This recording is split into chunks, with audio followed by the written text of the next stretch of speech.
واليوم بنعلمكم كيف تسوون بانكيك حق رمضان مع أختي. بيض، كوب الطحين، كوب من اللبن، سكر، صودا والزيت. في كوب صغير نضع لبن وملعقة صغيرة من الصودا.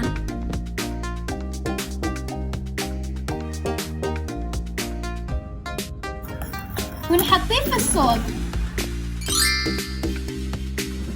في صحن كبير نضع بيض واحد.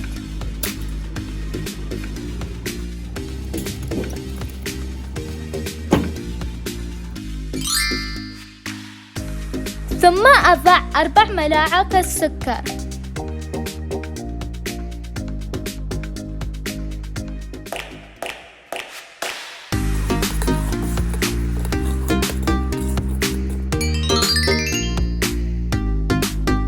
ثم نضع ملعقة واحدة من الزيت ونخلط.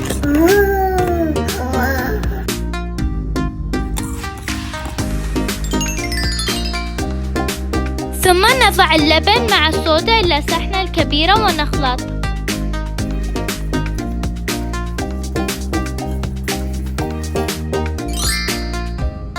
آخر شيء نحط طحين داخل وبعدين نخلط.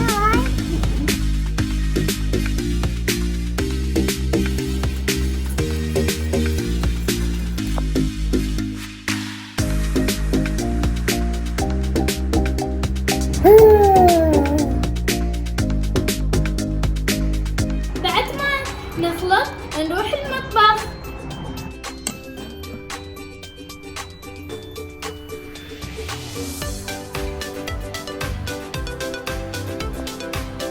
وعندما تكون فقاعات على الخليط يعني لازم تجلبوه.